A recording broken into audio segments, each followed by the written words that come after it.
कहते हैं जगहें अपने साथ इतिहास का एक डरावना बोझ ढोती है, लेकिन फ्रेडीज फेसबियरस पिज़्ज़ा पार्क तो इसका जीता जागता उदाहरण है। दर्शकों, पहले यहाँ से 5 बच्चे रहस्यमय तरीके से गायब हुए थे और आज भी ये दीवारें उनकी चीखों को दबाए बैठी है।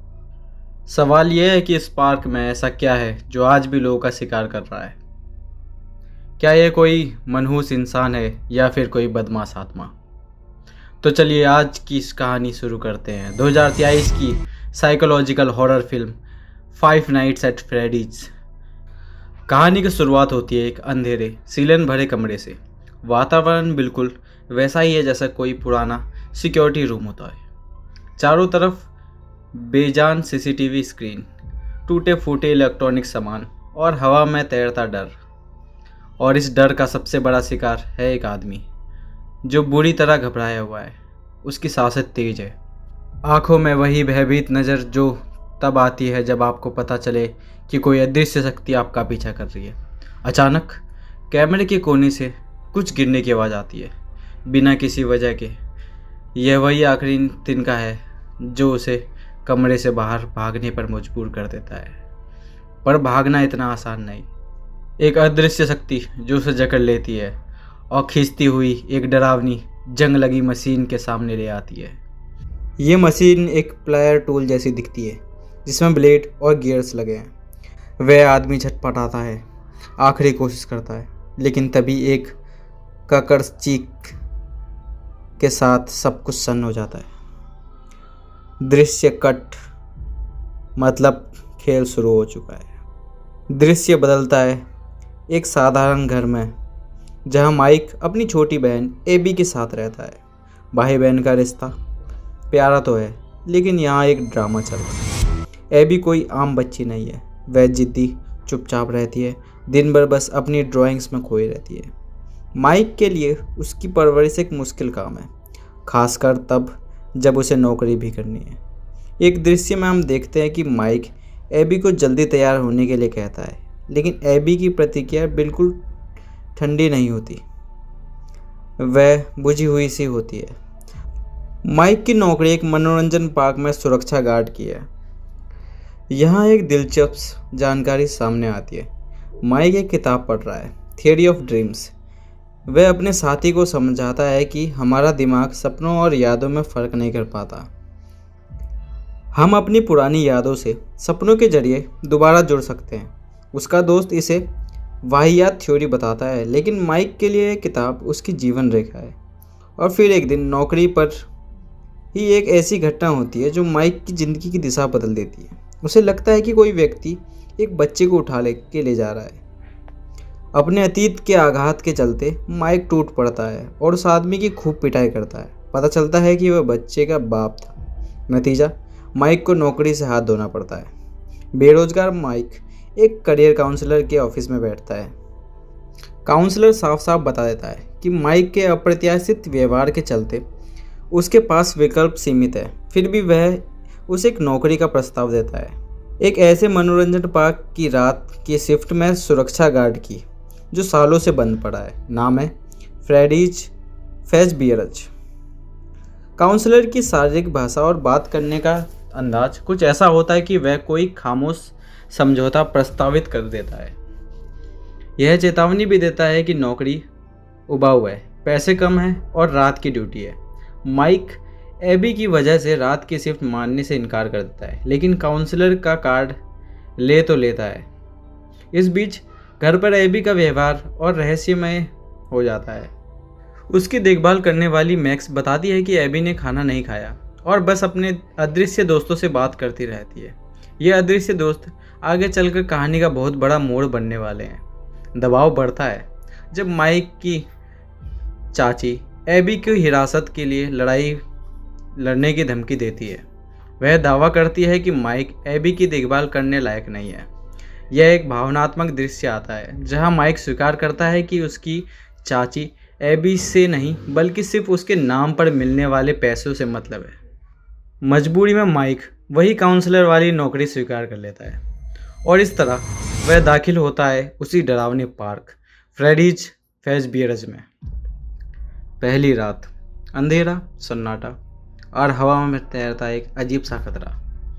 माइक को एक पुराना वीडियो टेप मिलता है जो पार्क के गौरवशाली अतीत के बारे में बताता है। पार्क में पिज़्ज़ा, खेल और रोबोटिक जानवर हुआ करते थे जो एकदम जिंदा लगते थे। फ्रेडी द बियर, बनी, चीका द चिकन और फॉक्सी ये रोबोट तकनीक का कमाल थे जो बच्चों से बातचीत करते थे। लेकिन वीडियो के बीच में ही एक फुटेज गड़बड़ा जाता है, जैसे कोई उसे रोकना चाह रहा हो। उस रात अजीब घटनाएं होती है। अलार्म अपने आप बजने बंद होते हैं, खिलौना रोबोट बिना वजह चालू बंद होते हैं और फिर आता है माइक का सपना। माइक अपने सपने में खुद को एक बच्चे के रूप में नेब्रास्का के जंगल में पाता है, अपने माता पिता और छोटे भाई गैरेट के साथ। अचानक एक अनजान व्यक्ति गैरेट को उठा ले जाता है। माइक पीछे भागता है लेकिन कुछ नहीं कर पाता। यही आघात उसे जीवन भर परेशान करता है। लेकिन इस बार कुछ अलग होता है। वह 4 अनजान बच्चे देखता है जो उसे घूर रहे होते हैं। जब वह उनसे पूछता है तो वो बिना जवाब दिए भाग जाते हैं। इस बीच हमें पता चलता है कि माइक की देखभाल करने वाली मैक्स और उसका भाई जेफ असल में माइक की चाची के किराए के हैं। उनका मिशन है माइक के खिलाफ सबूत जुटाना ताकि एबी की हिरासत चाची को मिल सके। उनकी योजना है कि फ्रेडीज पार्क में तोड़फोड़ करवाई जाए ताकि माइक बदनाम हो और उसकी नौकरी चली जाए। जेफ और उसके गुंडे रात में पार्क में घुसते हैं, लेकिन वह नहीं जानते कि वह किस खतरे को न्योता दे रहे हैं। अचानक वे रोबोटिक जानवर फ्रेडी, बनी, चीका, फॉक्सी जीवित हो जाते हैं। और यह कोई प्यारा शो नहीं है, ये बेरहम हथियारी मशीनें हैं जो बेरहमी से जेफ और उसके साथियों का कत्लेआम कर देते हैं। जब मैक्स अपने भाई को ढूंढता है तो वो फ्रेडी बियर उसे अपने जबड़ों में पीस डालता है। दृश्य इतना परेशान करने वाला है कि दर्शकों की सांसें अटक जाए। अगले दिन स्थानीय पुलिस अधिकारी वेनेसा माइक से मिलती है। वह पार्क की नियमित जांच के लिए आती है। उसकी आंखों में पार्क के प्रति एक अजीब सा लगाव और डर दोनों दिखता है। वह माइक को चेतावनी देती है, इस पार्क में कुछ गड़बड़ है। कोई भी गार्ड यहाँ ज़्यादा दिन नहीं टिकता। 80 के दशक में यहाँ 5 बच्चे गायब हुए थे, इसलिए इसे बंद कर दिया गया। बस अपना काम करो और किसी चीज़ में ना पड़ो। लेकिन माइक तो अब इस जाल में फंस चुका है। वो वेनेसा को अपना दर्द बताता है, अपने भाई गैरेट का अपहरण, पुलिस की नाकामयाबी और अपने माता पिता के दुखांत अंत का। वो बताता है कि वह नींद की गोलियां इसलिए लेता है ताकि गहरी नींद में उस सपने में जा सके और अपने भाई के अपहरणकर्ता को पहचान सके। वेनेसा उस पर दया खाकर छोड़ देती है, लेकिन उसकी गोलियां फेंक देती है, यह कहते हुए कि उस पार्क में सतर्क रहना होगा। मैक्स के गायब होने के बाद माइक को मजबूरन एबी को अपने साथ पार्क ले जाना पड़ता है।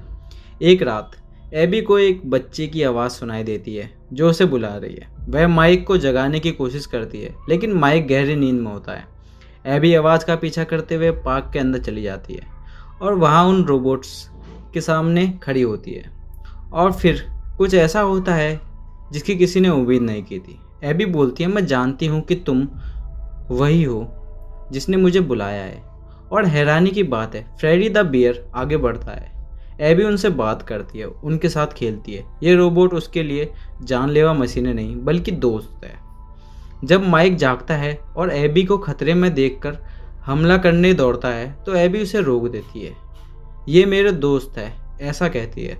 माइक हैरान रह जाता है क्योंकि ये रोबोट बिना किसी रिमोट कंट्रोल के चल रहे हैं और एबी से बातचीत कर रहे हैं। एबी उसे सबका परिचय करवाती है, फ्रेडी, बोनी, फॉक्सी और चीका। अगले दिन एबी की एक ड्राइंग माइक की आंखें खोल देती है। वह ड्राइंग उसके अपने भाई गैरेट के अपहरण की है। हैरानी की बात यह है कि एबी उस घटना के वक्त मौजूद भी नहीं थी। जब माइक पूछता है तो एबी बताती है कि यह सब उसके दोस्तों ने दिखाया है। वह एक पीले खरगोश के बारे में बात करती है। पीला खरगोश, यह वही गायब करी है। माइक, एबी और वेनेसा फिर पार्क पहुंचते हैं। वेनेसा अब अपना असली रंग दिखाती है। वह खुलासा करती है कि यह पार्क उसके पिता विलियम का था और विलियम कोई और नहीं बल्कि वह पीला खरगोश था, एक क्रूर और शैतान इंसान जिसने उन बच्चों का अपहरण किया था, उनकी हत्या की थी और इनकी आत्माओं को इन रोबोटिक जानवरों में कैद कर दिया। यह रोबोट उन्हीं मासूम बच्चों की आत्माओं से ग्रस्त है। लेकिन विलियम अब मर चुका है, तो फिर खतरा किसका है? यहाँ कहानी अपना सबसे बड़ा मोड़ देती है। असल खलनायक वह ग्रस्त बच्चे की आत्माएं खुद। सालों तक रोबोट्स में कैद रहने की वजह से आत्माओं को विकृत कर दिया है। वे अब मासूम बच्चे नहीं रहे, बल्कि शैतानी शक्तियाँ बन चुके हैं और दूसरे बच्चों को अपने साथ जोड़ना चाहते हैं, ताकि वह भी उन्हीं की तरह इसी तरह फंस कर रह जाए। और उनकी नज़र अब एबी पर है। माइक एक बार फिर अपने सपने में उतरता है। इस बार उसे पता चलता है कि वह उन्हीं बच्चों की आत्माओं से बात कर रहा है। वह उसके सामने एक समझौता रखते हैं। वह कहते हैं कि वे उसके भाई गैरेट और उसके माता पिता को वापस ला सकते हैं। वह उसे एक परफेक्ट पारिवारिक जीवन का सपना दिखाते हैं, जहाँ सब कुछ ठीक है। बदले में उन्हें सिर्फ एक चीज़ चाहिए, एबी। एक पल के लिए माइक इस लालच में फंसता है। उसका दिल टूट जाता है, लेकिन तभी उसे एबी की याद आती है। उसकी मासूम हंसी, उसका प्यार। वह जोर से ना कहता है और यही उसकी सबसे बड़ी गलती साबित होती है। नाराज आत्माएं अब उस पर हमला कर देती है। माइक की नींद टूट जाती है और वह खुद को उसी स्टोर रूम में पाता है जहां फिल्म का पहला दृश्य सेट था। वहां माइक और दूसरों की लाशें पड़ी है। वह मशीनें उसे मारने ही वाली होती है कि वह किसी तरह भाग निकलता है। इस बीच घर पर एबी के साथ उसकी चाची बैठी है। तभी दरवाजे पर फ्रेडी और उन आत्माओं का नेता, वह बच्चा, खड़ा होता है। वह एबी को अपने साथ चलने के लिए कहता है। चाची को रास्ते से हटा दिया जाता है और एबी बिना किसी डर के उनके साथ चली जाती है। जब माइक को होश आता है तो वह वेनेसा के साथ होता है। वह उसे सब कुछ बताता है। वेनेसा अब पूरा सच उगल देती है। वह बताती है कि उसके पिता विलियम ने ना सिर्फ उन बच्चों को मारा, बल्कि एक खास स्प्रिंग लॉक सूट में उनकी लाशें छुपा दी, जो अब इन रोबोट्स का हिस्सा है। ये आत्माएं अब जिस किसी को पार्क में घुसता देखती है। माइक और वेनेसा पार्क में वापस जाते हैं, जहां वे एबी और उन ग्रस्त आत्माओं का सामना करते हैं। एक तीव्र लड़ाई के बाद माइक एबी को बचाने में कामयाब हो जाता है, लेकिन कीमत चुकानी पड़ती है। वह ग्रस्त आत्माओं को शांत करने के लिए खुद को ही समर्पित कर देता है, ताकि एबी सुरक्षित बाहर निकल सके। फिल्म का अंत कुछ खुला छुटा है।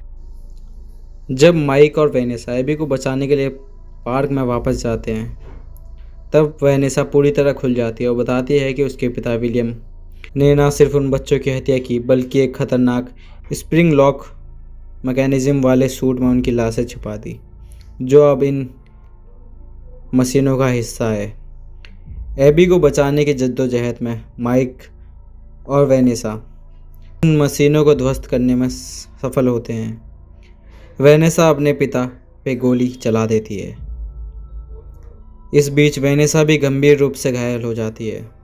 माइक आखिरकार एबी को बचाने में उन 10 आत्माओं को विलियम के चंगुल से छुड़ाने में कामयाब हो जाते हैं। वह उन बच्चों की आत्माओं को दिखाते हैं कि विलियम ने किस प्रकार उनको सताया है, और इस तरीके से वह मशीनें अपना बदला खुद लेती है। कहानी के पोस्ट क्रेडिट में हमें दिखाया जाता है कि एक अंधेरे रूम में एक टूटा फूटा येलो रोबोट सूट अब भी वहाँ मौजूद है। अचानक उसके खाली अंधेरे आँख के सॉकेट में एक लाल रोशनी जल उठती है, जैसे कोई शैतानी शक्ति अब उसमें अभी भी जीवित हो। यह स्पष्ट है कि खतरा अभी टला नहीं है।